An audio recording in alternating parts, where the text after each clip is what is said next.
Hello दोस्तों, एक बार फिर से आप सभी का मेरे यूट्यूब चैनल में स्वागत है। तो जैसा कि आज छत्तीसगढ़ पीएससी का एग्जाम हुआ है, तो इस बार जितने भी छात्रों ने पीएससी का एग्जाम दिया है उन छात्रों को मेरे ओर से बहुत-बहुत बधाई, क्योंकि इस वर्ष पीएससी का एग्जाम बहुत ही आसान था पिछले वर्ष की तुलना में, जिससे बहुत सारे छात्र बहुत ही खुश हुए हैं और बहुत सारे छात्रों के मन में आशा की किरणें नजर आई है।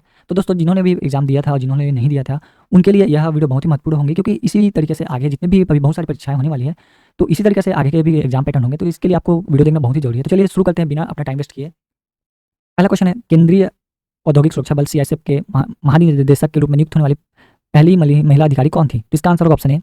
और दूसरा क्वेश्चन है, भारत छोड़ो आंदोलन वर्ष में शुरू हुआ था 1941। देखिए दोस्तों, कितना ही आसान क्वेश्चन पूछा गया है।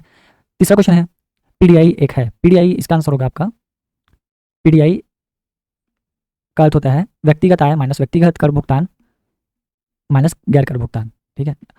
चौथा क्वेश्चन है, संघ और उसके अधिकार क्षेत्र के बारे में पूछा गया। तो जैसे कि आपको पता है कि भारत में 28 राज्य हैं और 8 केंद्र शासित प्रदेश हैं, और भारत राज्यों का एक संघ है जो कि संपूर्ण प्रभुत्व संपन्न समाजवादी पंथ निरपेक्ष के बारे में बात करता है। तो इसका आंसर होगा ऑप्शन सी। ये दोनों, इसका दोनों ऑप्शन सही हैं। पॉलिटी में आप ये पढ़े होंगे। इसरो के बारे में पूछा गया है दोस्तों, क्योंकि इस बार इसरो ने चांद पे अपना कदम रखा था, जो कि बहुत ही उस टाइम न्यूज़ का केंद्र बना था। हर न्यूज़ चैनल में इसके बारे में बताता था, लैंडर रोवर एंड उसके इंजन के बारे में, जो LV Mark 3 था उसके बारे में पूछता था। तो इसका आंसर होगा ऑप्शन सी, क्योंकि दोनों ही कथन इनके सही हैं।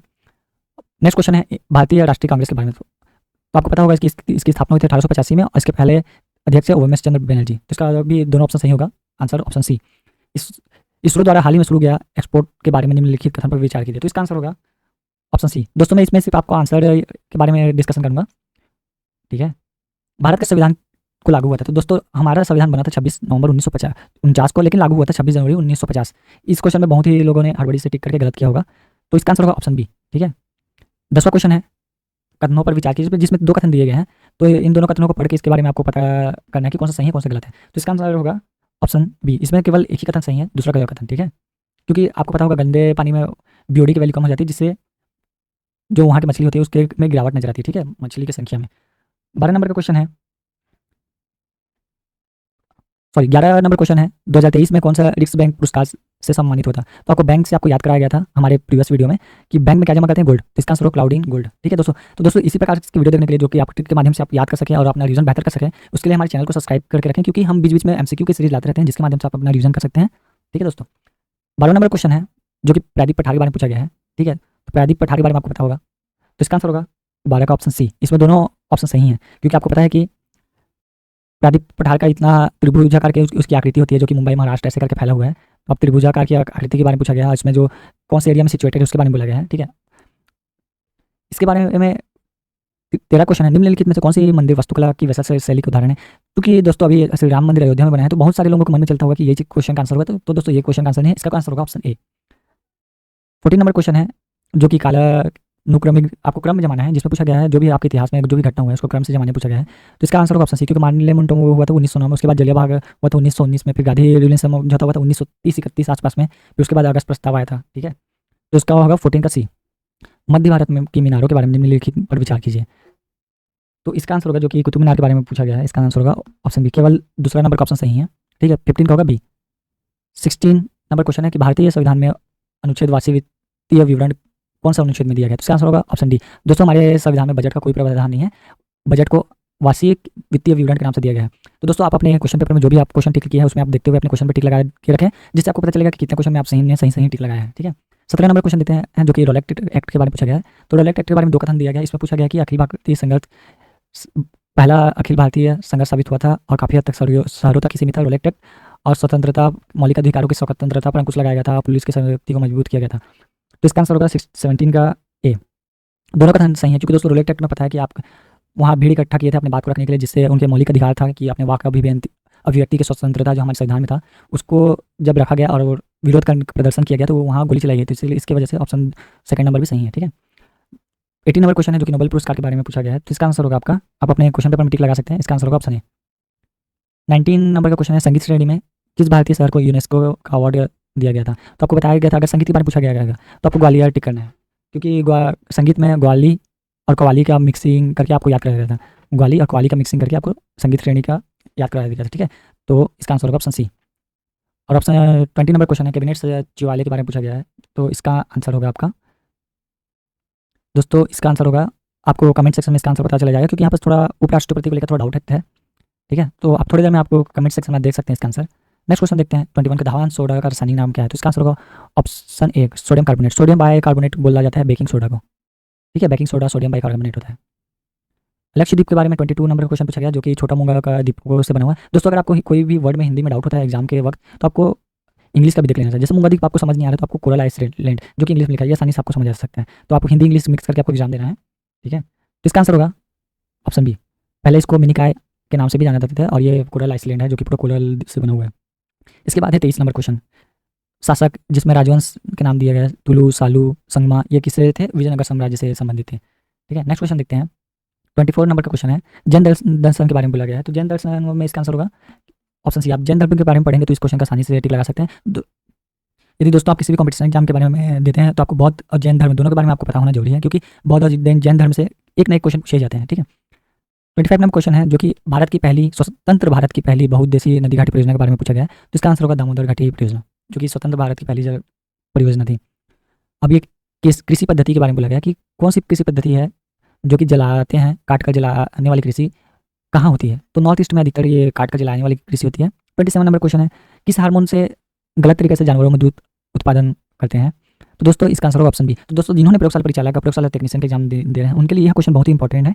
ये क्वेश्चन बहुत सारे एग्जाम में पूछा गया। तो दोस्तों अगर इसी प्रकार के कि अब दूसरी परीक्षाओं की आप तैयारी करते हैं तो हमारे यूट्यूब चैनल को सब्सक्राइब करके रखें, जिसमें हम एमसीक्यू क्वेश्चन के माध्यम से आप अपना प्रैक्टिस को बेहतर करवाते हैं, ठीक है। 28 नंबर क्वेश्चन है एयर इंडिया के बारे में पूछा गया है कि अभी जो एयर इंडिया ने AI जो बनाया था उसका क्या नाम था? तो उसका नाम था महाराजा। 29 नंबर क्वेश्चन है देवप्रयाग में किन दो नदी का संगम है? तो इसका ये बहुत ही आसान क्वेश्चन है। भागीरथी में ये अलकनंदा और देवप्रयाग में अलकनंदा और भागीरथी का संगम होता है जिससे गंगा नदी मिलती है, ठीक है। मंदाकिनी में होती है दूसरी नदी की, उसका नाम है रुद्रप्रयाग में मंदाकिनी और अलकनंदा का संगम होता है, ठीक है।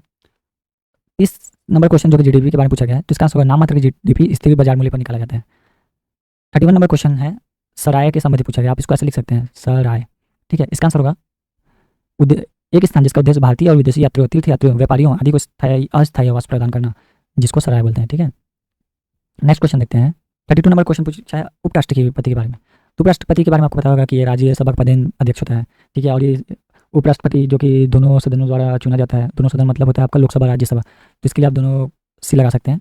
33 नंबर क्वेश्चन है पानीपत का तीसरा युद्ध के बारे में पूछा गया है। तो इसका आंसर होगा तीसरा युद्ध हुआ था 1761 में, पहला युद्ध आपको सभी को पता होगा 1526 में, दूसरा आपको पता होगा कुछ 57 ऐसे करके हैं, आप देख सकते हैं। आपको याद रखना जरूरी होगा किसके साथ हुआ था पानीपत का तीनों युद्ध, ये आपको याद होना जरूरी है, ठीक है। 34वां नंबर क्वेश्चन है नास्तिक विचारधारा इनमें से किसकी थी? तो बौद्ध नास्तिक विचारधारा के थे, ठीक है। अब पंचवर्षीय योजना के बारे में पूछा गया जो कि इकोनॉमी का सबसे इंपॉर्टेंट टॉपिक होता है पंचवर्षीय योजना, तो आपको पंचवर्षीय योजना के बारे में भी आपको पता होना चाहिए। तो इसका आंसर होगा 12वीं और लास्ट पंचवर्षीय योजना थी 12 से 17 तक, जिनके बीच में 2015 के आसपास नरेंद्र मोदी जी ने पंचवर्षीय योजना को तोड़ के अपना दूसरा चलाया था, ठीक है। योजना आयोग, नीति आयोग, ये सब आया था, ठीक है। गरबा से आपको तो लगा सकते हैं, गरबा गुजरात का संबंधित क्षेत्र में होता है। 37 का क्वेश्चन है हिमालय की सबसे भारी श्रृंखला को क्या कहा जाता है? तो हिमालय की सबसे भारी श्रृंखला को शिवालिक श्रृंखला कहा जाता है। दोस्तों अगर आप ये वीडियो देख रहे हैं तो आपको क्वेश्चन का केवल आंसर ही नहीं देखना है, आपको ये देखना है कि क्वेश्चन कहाँ से उठा के पूछे जा रहे हैं और कहाँ से क्वेश्चन उठा के पूछे जा रहे हैं। अगर आप इस तरीके से वीडियो देखते हैं तो आपको पता चलेगा कि क्वेश्चन इस टॉपिक से आए हैं, जिससे उस टॉपिक को आप स्ट्रॉन्ग करके रखिए, क्योंकि आगामी भर्ती परीक्षा में भी उस टॉपिक के आसपास क्वेश्चन पूछे जाएंगे, ठीक है। 38 नंबर का क्वेश्चन है, इसका आंसर होगा आपको ये प्रावैज्ञानिक किरणें, आवास, बादल और गैस के बारे में 2 कथन दिए गए हैं, तो इसका आंसर होगा आपका 38 का आंसर है आपका बी, इसमें केवल दूसरा कथन ही सही है। 39 में आपको बौद्ध दर्शन के बारे में पूछा गया, जैसे कि मैंने बोला था जैन और बौद्ध के बारे में पूछा जाता है, तो इसके लिए आपको जैन बौद्ध के टॉपिक पूरा आपको स्ट्रॉन्ग करना है, ठीक है। इसका आंसर होगा दोनों कथन है, क्योंकि बौद्ध में सिर्फ शिक्षा गौतम बुद्ध से मिलती है और ये गौतम बुद्ध ने मानवीय कष्टों को इससे मुक्ति के बारे में कहा गया है, ठीक है।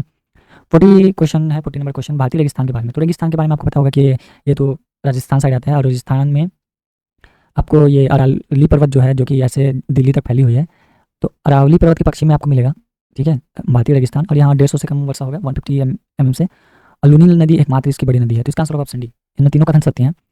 और 41 नंबर क्वेश्चन पूछा गया जो कि बहुत ही आसान क्वेश्चन है, जो कि ग्रेफाइट और हीरा के बारे में पूछा गया है, इसका आंसर होगा ऑप्शन बी। फातिमा बीबी के बारे में पूछा गया, जो कि फातिमा बीबी थी सर्वोच्च न्यायालय की प्रथम महिला न्यायाधीश, ठीक है। 42 नंबर क्वेश्चन है जहरीली गैस के बारे में पूछा गया, तो इसका आंसर होगा रोडियम, ठीक है। 44 नंबर क्वेश्चन भी बहुत आसान है, माजुली नदी द्वीप के बारे में बोला गया, जो कि विश्व की सबसे बड़ी नदी द्वीप है, इसका आंसर होगा ऑप्शन सी, ब्रह्मपुत्र नदी पर माजुली नदी द्वीप बना हुआ है। दोस्तों ये सब जितने भी क्वेश्चन पूछ रहे हैं उनमें से हमने काफ़ी क्वेश्चन को अपने एमसीक्यू के माध्यम से कवर कर चुके हैं, तो ऐसे वीडियो देखने के लिए हमारे यूट्यूब चैनल को सब्सक्राइब करके रखें, जिससे आप विभिन्न प्रकार के क्वेश्चन को आप सॉल्व कर सकते हैं और टिक लगा सकते हैं, ठीक है। 45 नंबर है जो कि पूछा गया जमीन से वायुमंडल के शीर्ष तक हवा एक स्तंभ में ओजोन की मोटाई। ओजोन के बारे में पूछा गया, तो ओजोन का आपको पता होगा कि डॉप्सन इकाई से ओजोन का लेयर को माप किया जाता है।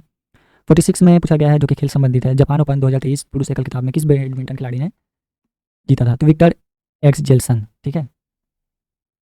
47 नंबर क्वेश्चन है जो कि आपको पूछा गया, सर्वोच्च न्यायालय में सरकार का मुख्य विधिक सलाहकार क्या होता है? जिसका आंसर होगा आपका ऑप्शन डी, सर्वोच्च न्यायालय में मुख्य विधिक सलाहकार होता है आपका महाधिवक्ता। ठीक है, महाधिवक्ता सर्वोच्च सलाहकार होता है। ठीक है दोस्तों, आप इसको देख सकते हैं, महाधिवक्ता इसका नाम, आपको अगर दिखाई नहीं दे रहा है तो अच्छे से लिख देता हूँ, महाधिवक्ता। ठीक है। नेक्स्ट क्वेश्चन देखते हैं 48 नंबर का, जिनमें से कहा है कि भारत भारतीयों के लिए है। इसका आंसर होगा ऑप्शन डी, दयानंद सरस्वती जी ने कहा है कि भारत भारतीयों के लिए है। नेक्स्ट है जो कि हमेशा इकोनॉमी से, नेशनल आय, जीडीपी, एनएनपी, ये सब के बारे में बार बार क्वेश्चन पूछा जाता है। तो इसमें का आंसर होगा आपका 49 का आंसर होगा आपका ऑप्शन डी। ठीक है। 50 नंबर क्वेश्चन है जो कि पूछा गया प्लास्टिक कचरे से प्राप्त ईंधन ऑक्टेन रेटिंग के से है। तो इसका इसमें से एक भी कथन सही नहीं दोस्तों, आप ये कथन को अच्छे से पढ़ लिए रहना और पढ़ने के बाद टिक लगाना। ठीक है। तो दोस्तों अगर आप ये वीडियो पूरा देखें तो इस वीडियो का पार्ट 2 आएगा। इस पार्ट 2 में 50 से लेके 100 क्वेश्चन नंबर को देखेंगे। और दोस्तों अगर आप वीडियो में बने रहते हैं तो आपको ये भी पता चलेगा कि इस वीडियो में आपको कौन कौन से टॉपिक से क्वेश्चन पूछे गए हैं सीजी व्यापम द्वारा, और आगामी परीक्षाओं में क्वेश्चन का पैटर्न कैसे रहेगा आपको ये भी पता चलेगा। और दोस्तों अगर आप ये वीडियो देखते हैं तो जितने भी टॉपिक के से क्वेश्चन पूछ रहे हैं, उस टॉपिक के जितने भी आसपास आप टच कर सकते हैं, उस टॉपिक को पूरा पढ़ के डालिए और देखिए क्वेश्चन पूछने का पैटर्न क्या है। इसी तरीके से आप आगामी परीक्षाओं का के भी क्वेश्चन के पैटर्न देखने को मिलेंगे। तो दोस्तों ऐसे वीडियो देखने के लिए और इस वीडियो को पार्ट 2 देखने के लिए हमारे चैनल को सब्सक्राइब करके रखें, और अपने प्रैक्टिस भी करना चाह रहे हैं तो इसमें हम काफ़ी एमसीक्यू की सीरीज लाते हैं, तो हमारे चैनल को सब्सक्राइब करके रखें प्लीज़। Thank you.